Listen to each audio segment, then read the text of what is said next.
How to transfer data from old Android to new Android. First, turn on your new Android phone and follow the setup instructions until you reach the screen that says Copy Apps and Data.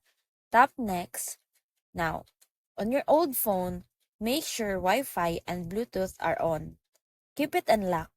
You'll see a prompt asking you to connect both devices, and this can be done wirelessly or with USB cable.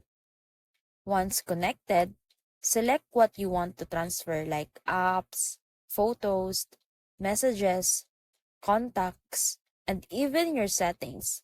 Then, tap Copy. The transfer may take a few minutes depending on how much data you have.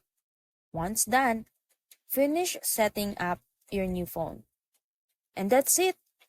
All your important info is now on your new Android, just like you left it in.